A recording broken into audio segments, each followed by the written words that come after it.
cleared that up. I'm glad you cleared that up because that would be an unfortunate situation.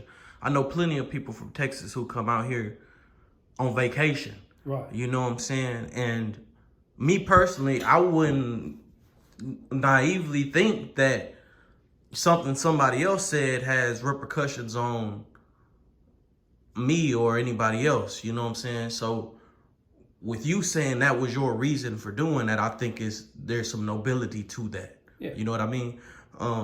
But I want to dive away from that. Okay. You know what I'm saying? I don't want to, shout out Charles to Dewberry, but I don't want to talk about them. Okay. I think you have a story. Right. And there's some key things that I did want to get into today. Like for one, rest in peace, T. Rogers. Right. You know what I'm saying? But I know you knew T. Rogers. Right. Man, how'd you feel when you got the news that he passed? You know, I was sitting in this house, and a lot of people didn't know T. Rogers was in the hospital. A mutual friend called me and said, T. Rogers is in the hospital. And I said, all right, but he doesn't want anyone to know. I said, cool. I said, all right, tell him, I said, man, tell the elder, I said, keep your head up, man, and when you get out, I'm going to slide through and I'm going to go shopping for you. I'm going to load your refrigerator up because I know what he eats, because I'm leaning over y'all. I can pull up pictures where he's sitting at that table and they're eating, bro.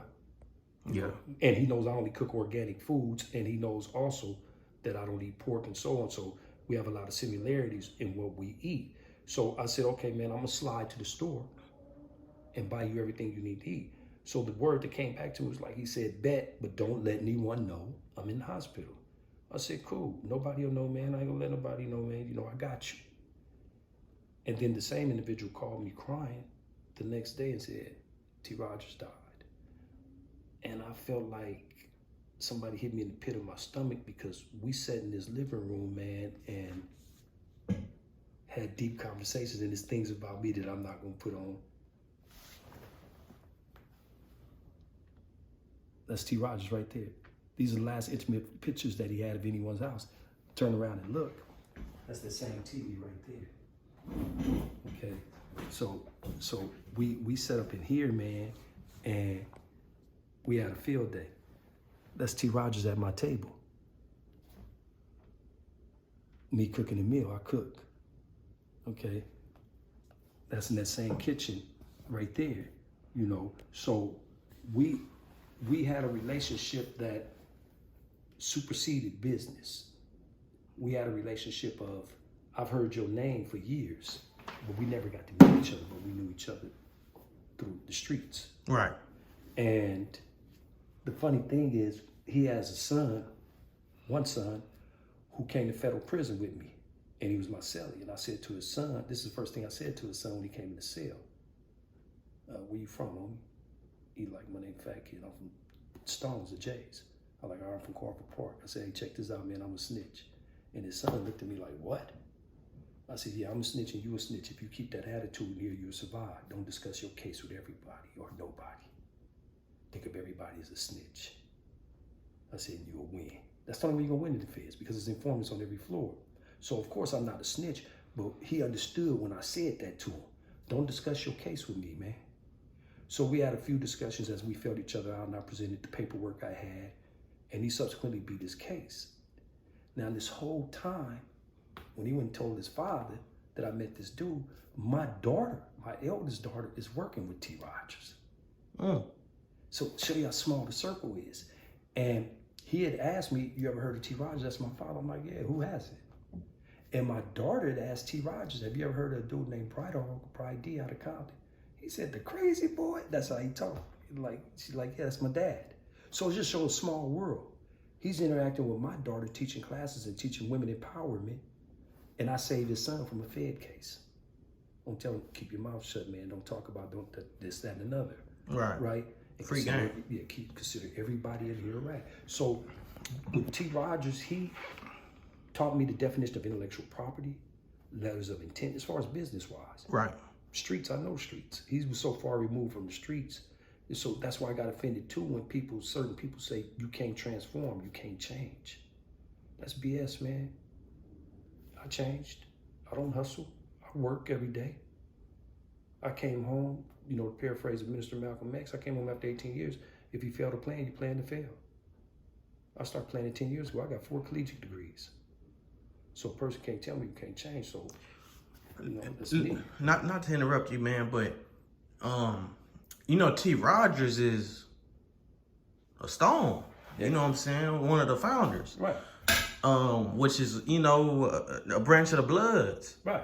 You a Carver Park Crip. Right. You know what I'm saying? How does that even work? Because historically, Crips are enemies of the Bloods. Okay.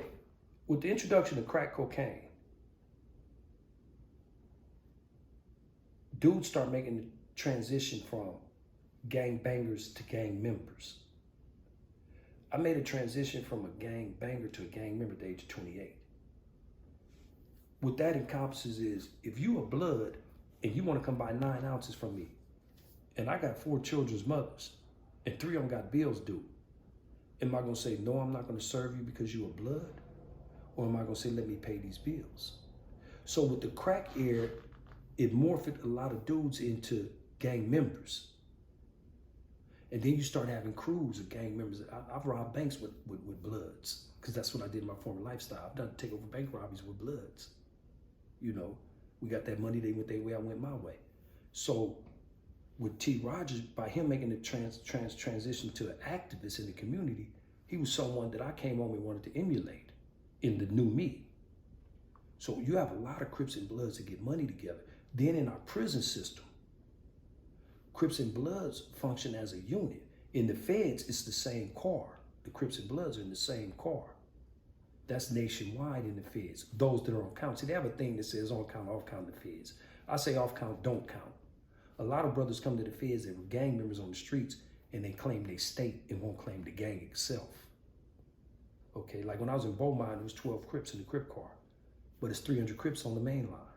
So they say, but they were on their state time. So when from the prison systems to the streets, Crips and Bloods started interacting because we have a mutual enemy, which was the Southern California Mexican. All right, and in a lot of neighborhoods, it's war gangs. Like in my neighborhood, they have a Mexican gang that's no longer there. We told them, we gotta go. And the young homies made them get up out of there. You have pockets of Los Angeles, people don't understand LA County, that are all Hispanics. No blacks. The only blacks they ever see is on TV. So when some brothers want to move into those environments, they got killed. It's a race war. But that's an environment, like if I was to take you right now to East Los Angeles, to Avenue Hood, Cypress Hood, East Los Martavia, you wouldn't see nothing black. And it wouldn't be safe for you and I to walk around there at night. So you have whole areas of Los Angeles County that are all Hispanics. So our wars started in the prison system, and you can see right here, I got stabbed in the top of the head, 2 inches deep, 1 inch long. Southern California Mexican stabbed me. Me, a brother named Sid Rock from Ludus Park, another brother named T from Ohio, rushed 40 of them. It's documented. I can roll call who was there. Let's see. Tone from Mona Park was there. Chad from Spooktown. When they seen me come out, they took off. We hit 14 of them before they hit all 3 of us. So anything I say that happened in prison, that's no statute of limitations, is not a murder, of course. I'll say who was there. So our thing started in the prison system in the 80s, blacks against Hispanics. And it filtered over to the streets, but it made the Crips and the Bloods come together. See, in Southern California, or in California period, prison system, if it wasn't for the Crips and the Bloods, a lot of blacks would have hell on the main line. Because 60% of the prison population comes from Southern California. So we've been used to on the streets combating the Southern California gang member. We don't hate Mexicans, but the gang member. But they target innocent blacks. We don't target innocent Hispanics. They testify against us. They say when you testify against a black, it's not considered snitching. So we have a double sword stacked against us. So when we go to prison, not that we're outnumbered, but we're small force. Crips and Bloods, a large force, but a small force because the rest of the blacks are not affiliated, so they have no obligations. Then the Northern California brothers aren't that deep. So that's how Crips and Bloods really align with themselves, starting with the crack era, then the prison era. Because if I roll with you in the joint and you a Blood, and I get out and me and you are real tight, I'm not gonna shoot you on the streets. You have my life in your hands. So that's how T. Rogers, T. Rogers surpassed that, but he was aware of the lines. Right. So when he saw the positivity that I was on prior to coming home, and I used to write a blog, and he read some of my blogs that my daughter shared with him, he saw what time it was with me. He read a piece I wrote called "Is Your End Game a Dead End Game?"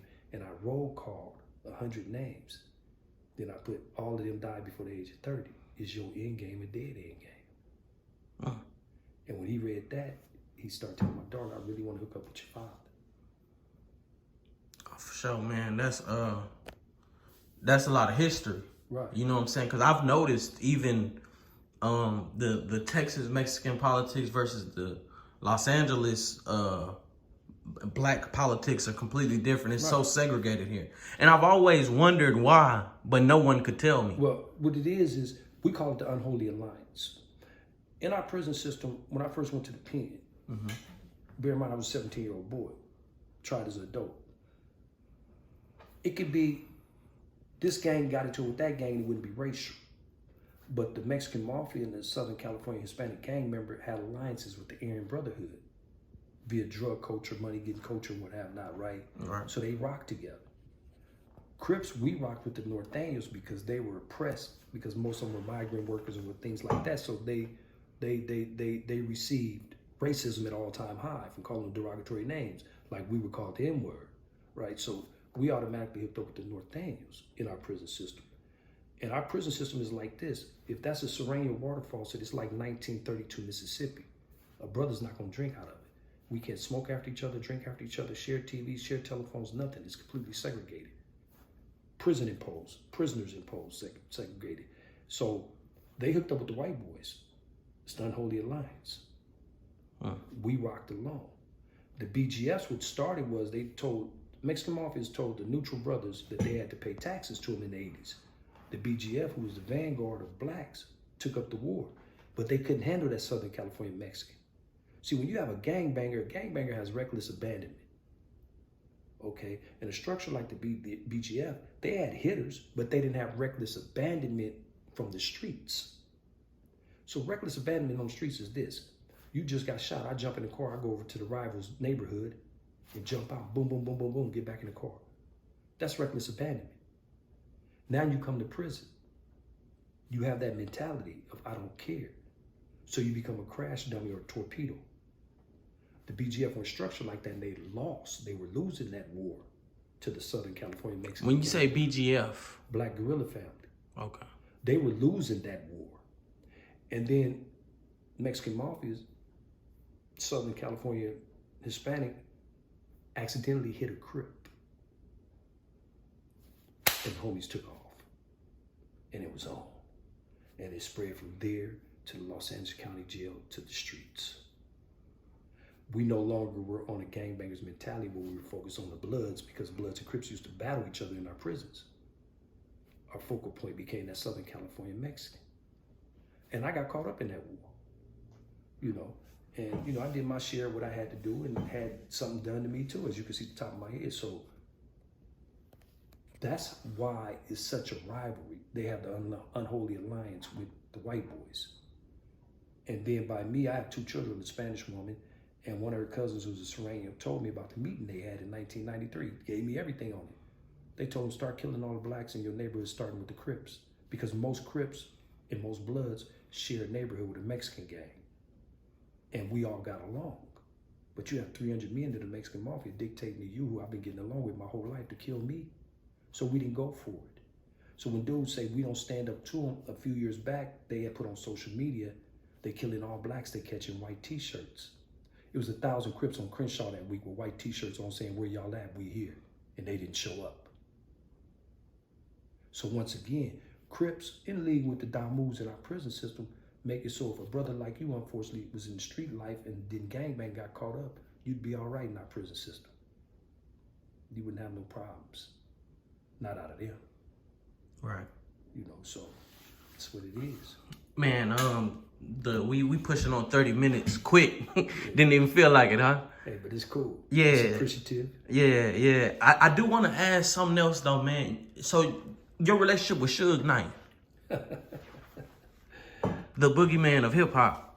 I'm not gonna really go into it, but Suge Knight was in a pen I was in one time, and he's a bully. And he came over there. It was 22 of us Compton Crips on the yard. And he came over there, and some of the Compton Crips were in there as a result of their homes being raided. Some Southside Compton Crips, T. Brown, rest in peace, and Wiggles, what's going on, homie, and Big, so on.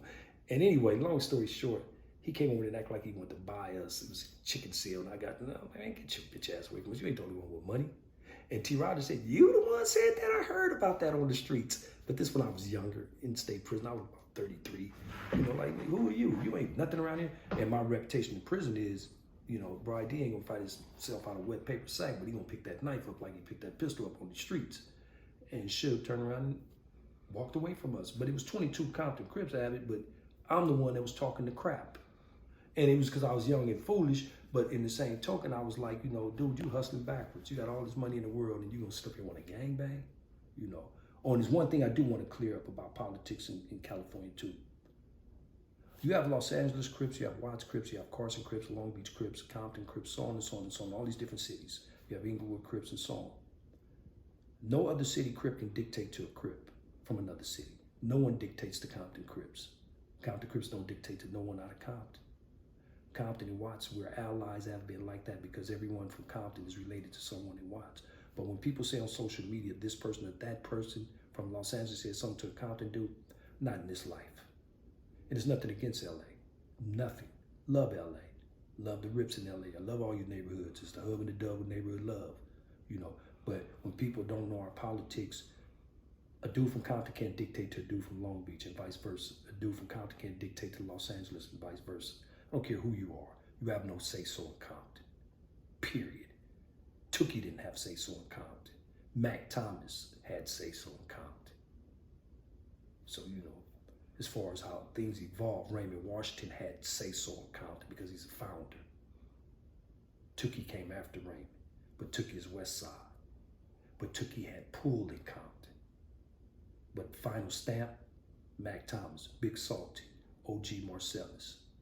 Those are final stamps. Big Volcano, Frog, King Rat. Those are Compton Crips that no one dictated to. So other people in the nation don't believe that people from other sections could dictate to other sections. Just like Houston can't dictate to Fort Worth. Houston can't dictate to Dallas and vice versa. Doesn't go like that. And that's any geographic. Certain areas can't dictate to certain areas.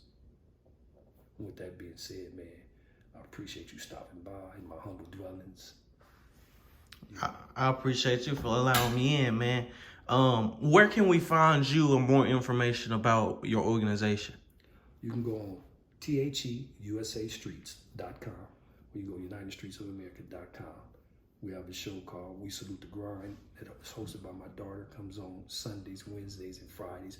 We take entrepreneurs out of our community and we highlight them for free for 30 minutes to an hour. We have another show called OG Perspective by OG Bam out of Compton. He speaks on any topic he feels. That comes on Thursday nights. And we have Freedom that my people go by, my co-founder, Hey Roo. So we have a variety of shows. We're in infancy on our website and our page. We aren't in pursuit of subscribers and all that. We're in pursuit of a message, and eventually they'll come. We call ourselves the Turtles. If anybody know about the turtle and the rabbit, the turtle won the race because he took his time. So that's where you can find the United Streets of America. Absolutely, man.